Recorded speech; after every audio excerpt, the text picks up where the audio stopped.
এবং আমরা যেটা চাচ্ছি কি বলবো যে পেঁয়াজ যেটা একটা আছে প্লাস হচ্ছে আদা, এগুলোর ইম্পোর্ট কিন্তু আমরা কমানোর জন্য একটা প্রয়াস নিয়েছি এবং আমাদের প্ল্যান হচ্ছে আগামী 3 বছর পরে আমরা 3 বছরের মধ্যে আমরা পেঁয়াজে এবং আদাতে সম্পূর্ণ হবে। আপনি দেখেছেন যে এবার গত বছর পেঁয়াজের দাম অনেক বেশি ছিল, এবার কিন্তু পেঁয়াজের দাম কম ছিল।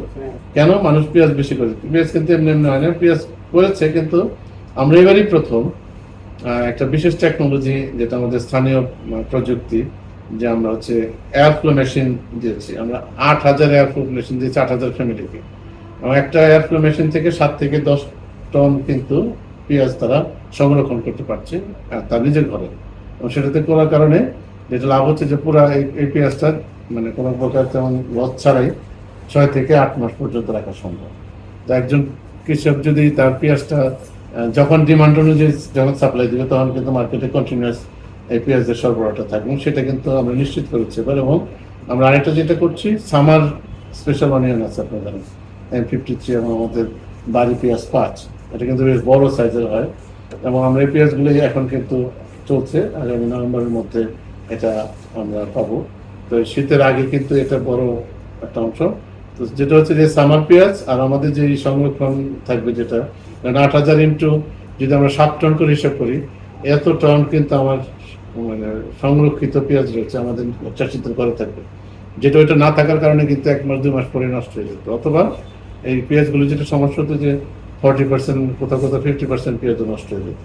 এটা কিন্তু একটা বড় একটা মেজারমেন্ট, যেটা আপনি বলেছেন করেছে, এবং সেই কারণে আমরা আশা করছি যে পেঁয়াজের যে ম্যানেজমেন্টে আমরা করেছি, এবং কৃষকরাও নিজেরাও কিন্তু, আমাদের তো 8,000 দিয়েছি, তারা নিজেরাও কিন্তু সহযোগে আরো অনেক এয়ার মেশিন নিচ্ছে, এবং এটা প্রয়োজন হলে আমরা আরো সাপোর্ট করব।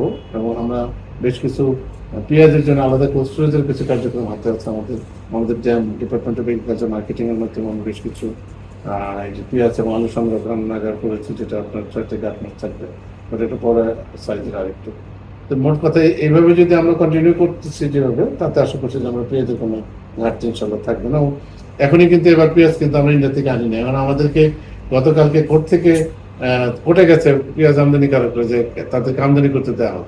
কিন্তু আমরা যেটা মনে করছি যে আমাদের স্থানীয় কৃষকদের যে মানে মার্কেটে তাদের যে মিনিমাম যে প্রাইসটা, সেটা তো আমাদের পাইতে দিতে হবে। তার যদি আমরা যদি বাজার সরবরাহটা ডিসরাপ্টেড করি, তাহলে কিন্তু কৃষকদের যে মানে যেটি দেন আলু নিয়ে একটা সমস্যা এবার সৃষ্টি হয়েছে। আমরা চাচ্ছি না যে পেঁয়াজের দামটা একটা স্ট্যান্ডার্ড পর্যায়ে থাকে, সেটা আমরা নিশ্চিত করতে চাই। এবং আমরা কিন্তু এই জন্য একটু ইম্পোর্ট পারমিটটা আমরা করে একটু বুঝে শুনে দিচ্ছি, যাতে করে আমাদের দেশীয় কৃষকরা যেন আগ্রহ না হারায়, ফলে সামনের বছর যাতে তারা আবার দাম কম পেয়ে ক্ষতিগ্রস্ত হয়ে যেন আবার পেঁয়াজ চাষ বন্ধ না করে দেয়।